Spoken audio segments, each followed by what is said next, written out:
Bandel rail স্টেশনের পাশে অবস্থিত শরৎচন্দ্র বহুমুখী শিক্ষা নিকেতন নামক বেসরকারি স্কুলটি হঠাৎ করেই বন্ধ হয়ে যাওয়ায় বিপাকে পড়েছে শিক্ষার্থীরা।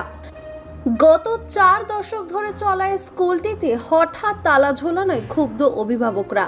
তাদের দাবি, রেল কর্তৃপক্ষ কোনো রকম পূর্ব ঘোষণা ছাড়াই স্কুলটি বন্ধ করে দিয়েছে।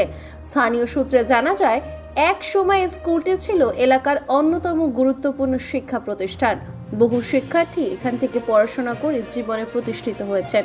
তবে রেলের জমিতে অবৈধ দখলদার উচ্ছেদ অভিযানের কারণে স্কুলটি বন্ধ করে দেওয়া হয়েছে বলে জানা গিয়েছে। অভিভাবকদের অভিযোগ, স্কুল বন্ধ হয়ে যাওয়ায় তাদের সন্তানদের ভবিষ্যৎ অনিশ্চিত হয়ে পড়েছে।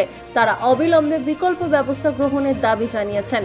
কেউ কেউ আবার বাচ্চাদের কেন্দ্রীয় বিদ্যালয়ে স্থানান্তরের আবেদনও জানিয়েছেন। স্কুলের প্রধান শিক্ষক সুবোধ চন্দ্র দাস জানিয়েছেন, রেল কর্তৃপক্ষ তাদের নোটিশ দিয়েছিল, তবে তারা কিছুটা সময় চেয়েছিলেন, কিন্তু কোনো কিছু শোনার আগে স্কুলটি বন্ধ করে দেওয়া হয়। স্কুল বন্ধের প্রতিবাদে অভিভাবকরা বিক্ষোভ শুরু করলে ঘটনাস্থলে আরপিএফ এসে পরিস্থিতি নিয়ন্ত্রণে আনেন।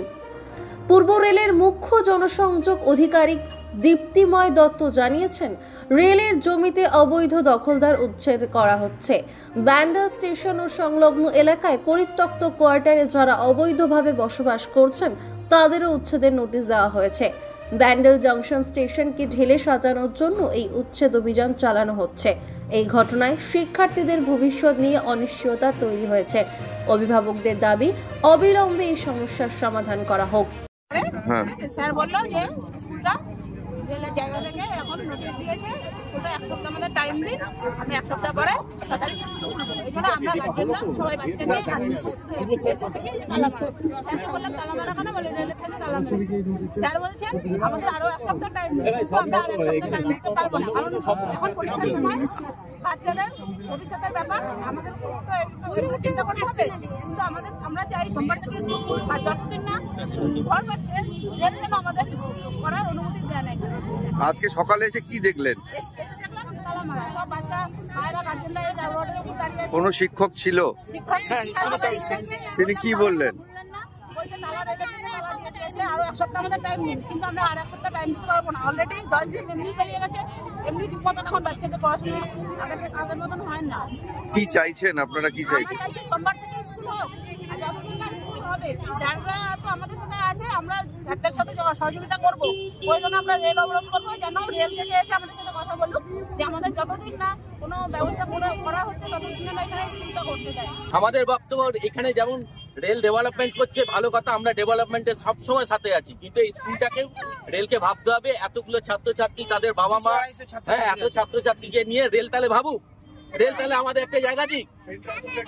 হ্যাঁ, তাহলে এদেরকে সেন্ট্রাল স্কুলে, এদেরকে যে সেন্ট্রাল স্কুল তৈরি হয়েছে সেখানে আমাদেরকে কনভার্ট করে দেওয়া। আমাদের পড়ানো নিয়ে দরকার। আমরা ছেলে মেয়েদেরকে দিয়ে বছরের শেষে কোথায় যাবো? সেন্ট্রাল স্কুল করবার জন্য যখন এলাকা ভেঙেছে, তাহলে সেন্ট্রাল স্কুলকে, আমাদের স্কুলের ছাত্রছাত্রীগুলোকে তাদের স্কুলে কনভার্ট করে দিই। আমরা প্রত্যেকে রাজি আছি স্কুলে যেতে, কিন্তু আমাদের এই ছেলে মেয়েদেরকে একটা সঠিক সুস্থ সমাধানের জায়গা করে দিই রেল অথরিটি। আমরা রেলকে সাহায্য করব এই জায়গাকে মুক্ত করার জন্য। আমরা সবকিছু আন্দোলনের এই রেলকে আমরা চাই রেলওয়ে আধিকারিক আসুক আমাদের সঙ্গে কথা বলতে। যদি প্রয়োজন মনে হয় আমাদের গার্জেনদের সঙ্গে কথা বলুক। যদি তারা মনে করে যে না কোনো রকম কথা বলবো না, তারা এরকম একনায়কতান্ত্রিক প্রথা চলবে, তাহলে আমরা আমাদের মতো আন্দোলনের পথে এগোবো। বন্ধ হওয়ার আগে কোনো নোটিশ দিয়েছিল গার্জেন? আমরা এভাবে একত্র হয়ে আছি কারণ আমরা আমাদের গার্জেনরা আমাদের শিশুদের, আমাদের ছেলে মেয়েদের পঠন পাঠনের জন্য আমরা চাই যে তারা প্রত্যেকে যেন একটু সহানুভূতিশীল হয়ে এই ব্যাপারটাকে দেখে। আমরা কোনো আন্দোলন নোটিশ দেখতে পেয়েছিলেন? স্কুলে নোটিশ দিয়েছিল, গার্জেনরা সেভাবে ওয়াকিবহাল নয়। মানুষের পাশে, মানুষের সাথে আমরা আছি এই বাংলাতে। আপনারা দেখছেন সংবাদ শিরোনাম। দেখলেন তো অনেক কিছু, এবার দেখুন নতুন কিছু।